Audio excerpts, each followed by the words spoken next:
మరి వరంగల్లో ఉన్నటువంటి ఆర్యవైశ్యుల సమ్మేళనం మొత్తం మీద అందరూ టీఆర్ఎస్ పార్టీకి ఇవ్వాలంటే మరి ఒక సన్మాన సభ నిర్వహించిన సందర్భంగా బుల్ల సంపత్ గారు ప్రస్తుతం మనతో ఉన్నారు. చెప్పండి సార్, మరి మీ యొక్క కమ్యూనిటీ మొత్తం మీద టీఆర్ఎస్ పార్టీకి ఏ రకంగా ఓట్లు ఇప్పించే అవకాశం ఉంది? ఈరోజు వరంగల్లో ఆర్యవైశ్య ఆత్మీయ సమ్మేళనం అనేది జరిగింది. దీనికి ముఖ్య అతిథులుగా గౌరవ మంత్రివర్యులు ఎర్రవెల్లి దయాకర్ రావు గారు, తెలంగాణ రాష్ట్ర ప్రణాళికా సంఘం ఉపాధ్యక్షులు బోయినపల్లి వినోద్ కుమార్ గారు, అలాగే టీఎస్ఐఏసి చైర్మన్ శ్రీ బాలమల్లు గారు, అలాగే హైదరాబాద్ మహానగర ఎక్స్ మేయర్ బొంతు రామ్మోహన్ గారు, పూర్వపు రాజ్యసభ సభ్యురాలు శ్రీమతి గుండు సుధారాణి గారు, అలాగే 28వ డివిజన్ అభ్యర్థిని గందే కల్పన గారు ఈరోజు ఈ యొక్క ఆర్యవైశ్య ఆత్మీయ సమ్మేళనానికి రావడం జరిగింది. ఈరోజు ఆర్యవైశ్యులంతా టీఆర్ఎస్తో ఎందుకు ఉండాలి కానీ అంటే ఇవాళ గత 73 సంవత్సరాల నుంచి ఏ ప్రభుత్వం గుర్తించని విధంగా ఇవాళ గౌరవ ముఖ్యమంత్రి గారు ఇవాళ ఆర్యవైశ్య కమ్యూనిటీని ఈ విధంగా గుర్తించారు.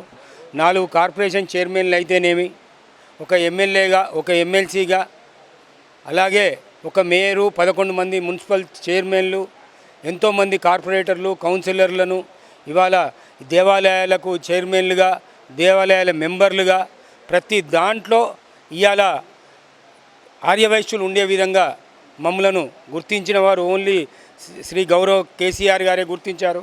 కాబట్టి ఇవాళ యావత్ తెలంగాణ సమాజంలో ఉన్న ఆర్యవైశ్యులందరూ టీఆర్ఎస్ పార్టీకి అండదండగా ఉండి కేసీఆర్కు ఎల్లకాలం కృతజ్ఞతాభావంతో ఉండే విధంగా ఇవాళ మేము ఉన్నాం.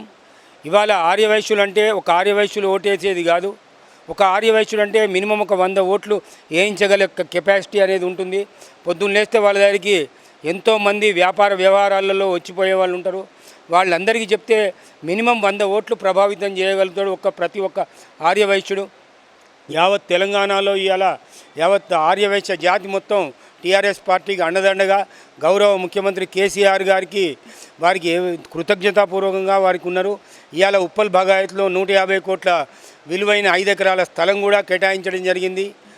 ఇవాళ ఎకనామిక్లీ బ్యాక్వర్డ్ క్లాస్ అయిన అందరికీ ఇచ్చే విధంగా ఇవాళ వారికి ఇచ్చే అన్ని వసతులు, వారికి ఇచ్చే సంక్షేమ పథకాలన్నీ ఇవాళ ఆర్యవైశ్య పేదవర్గానికి కూడా ఇవ్వడం జరుగుతుంది.